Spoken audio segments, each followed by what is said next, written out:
So, as promised, in my top 10 best list of the year, I was going to do a top 10 worst list, which was much easier to make than the best list was because there was some real stinkers that came out this year. Quite a few movies that I was really looking forward to turned out to be complete shit, and now I get to make a list of them. And obviously, I didn't see everything that came out this year, and I did myself a favor and didn't see a lot of movies coming out that I had a feeling were going to be pretty bad. I didn't go out and see 50 Shades Freed. I didn't go out and see The Nun. Out of the movies I did see this year, there were 12 movies that deserve to be on this list. However, I had to narrow it down to 10. So, I have a couple of honorable mentions that I'm going to state before I do my 10 video. Congratulations, Solo: A Star Wars Story. Way to go, Insidious: The Last Key. You sucked! But not as bad as the 10 movies that are on this list. And I'm going to go ahead and jump right into it, starting with number 10. And at number 10 is a movie I really didn't want to see on my list at all. And I'm really shocked to see it here. Ant-Man and the Wasp. This one's pretty controversial because I know a lot of people enjoyed this movie. A lot of people look forward to seeing it, and I can see why you had fun with it. There were a couple of entertaining action sequences, but in reality, an MCU movie that's just mediocre is probably going to make my list because that's really disappointing to me. I love the MCU. It is my favorite thing happening in films today, and this one is probably my least favorite entry in the entire franchise. Coming in at number 9 is A Simple Favor. This movie's stupid. It's really dumb. It's probably the latest one that I've seen, and upon rewatch it might even make its way higher up this list. But I'm probably never going to rewatch it because this movie was really bad. Basically, a woman meets another woman and they become absolute best friends, and then that woman goes missing and the other woman is able to fall in love with that woman's husband to the point where they want to get married. And this movie takes place over a span of about 3 weeks. Yeah, there's better pacing in porn. Alright, coming in at number 8, another big movie that I was really looking forward to that absolutely disappointed me. That was The Predator. Okay, so I get it. In Thor Ragnarok, you adding humor enhances the vibe of the movie because it can work with Thor, but it doesn't work with the freaking Predator. This is easily the worst film in the entire Predator franchise, discluding the AVP movies, but if we're being honest, I think I like the first Alien vs. Predator a little bit more than this. And that's saying something. This movie really sucked. None of the characters mattered, and by the end, the last thing that happened by the time they put on the Predator suit, I had completely checked out, and this, yeah. Alright, coming in at number 7, we had a strand of really shitty horror movies that came out this year, and Truth or Dare is one of them. This one is one of the probably worst made films on this list. It's just technically terrible. It feels like a student film, but the reason it wasn't higher up is because I had a good laugh watching it. It cracked me up quite a bit, but the thing is it's totally unintentional. It's not supposed to be funny, it's supposed to be scary. It wasn't scary, it was just hilarious, and I forever have that smile burned into my brain. Alright, coming in at number 6 is the most disappointing movie of the entire fucking year. Venom? Come on.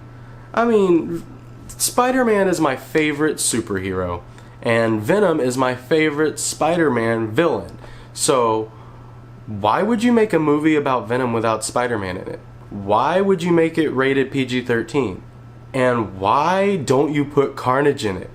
And why do you make it freaking boring? And not only is it boring, this movie actually gave me a headache. Like, I was expecting to at least enjoy the movie, but I left it with a headache, and I'm never gonna watch Venom again. These next 5 all hurt me on a real emotional level. Coming in at number 5 is Father Figures. Do you remember Father Figures? You don't remember Father Figures? You know, I don't think Ed Helms and Owen Wilson remember Father Figures. This movie was so forgettable. It was really boring. It was not funny. I think I had one line given to me by J.K. Simmons that actually made me go, but other than that, no laughs throughout the whole movie. And then there's one scene in the film where literally the 2 main characters are sitting in their car having a conversation, and then it's just run over by a train, and it's not dramatic. It didn't make me feel anything except what the hell is wrong with this movie. Alright, moving into my top 4. I had a bit high-ish hopes for because I think the concept was pretty good, but it was executed awfully. The Happy Time Murders. It was meant for comedy, but I think I chuckled in maybe one scene. I'm not asking to laugh throughout the entire film. I just want to at least do something more than chuckle once. And it's gonna take more than a puppet cussing to make me laugh. And that's all this movie has to offer, is puppets and they swear. And it's supposed to be funny because they're puppets swearing. But no, that joke got old a real long time ago. Ted did it better, and that movie is over 5 years old now. Right, my top 3 are the 3 movies that just infuriated me the most, and I just wanted to turn them all off when I was watching it because they're just piles of garbage. And I hate them all, I hate them. Number 3 is Slender Man. This pile of shit was boring from the get-go. All the actors had no idea what they were doing. It had potential. It had potential. There were scenes that I thought, you know, if you go this way, it could actually be pretty good, like the FaceTiming scene, but it's so ridiculous. It really feels like a student film, but you know there's like 2 actresses in this movie that you know from other movies. They're talented actresses. They've proven to be that in other work.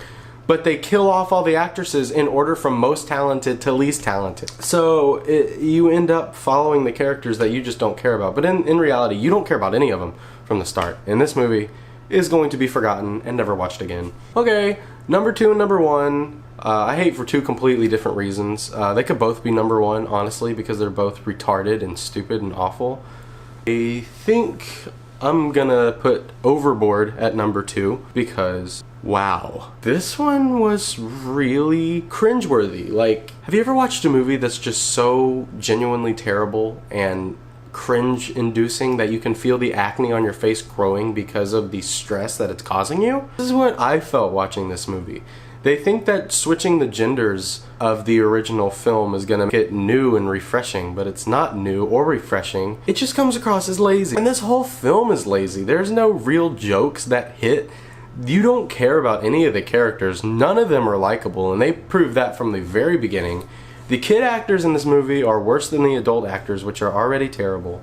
And it left a scene that's supposed to be really emotional make me laugh, bringing its way into number 1. The biggest pile of dog shit that I saw in 2018. That movie was Open House, a Netflix movie, which, you know, probably shouldn't be my number 1 because it's a freaking Netflix movie, and but it's a Netflix movie. I've seen great Netflix movies before. I really have, and this one is not. This one is probably the worst I've ever seen. I've seen the main actor in better movies than this, and it makes me wonder why he even thought that for a second this would be a decent film. Like, reading the script, I just like to imagine what the hell the script said when they were writing this movie. Boy wakes up. Boy walks into mom's bathroom while mom is taking a shower. Boy walks down hall because he hears a noise. This was by far the most boring movie I saw all year. There was no payoff to the mystery aspect of it. There was no real mystery. It was just a bunch of stupid bullshit nonsense, and you shouldn't waste your time watching this one. I'm never gonna watch it again. I couldn't stand this movie. It was awful. Easily my number 1 and probably the worst movie I've seen in a few years. Alright, so that was my list for the top 10 worst movies of this year. Can you see how unenthusiastic I am right now? I don't like talking about these movies. I'm just going to move on and forget them.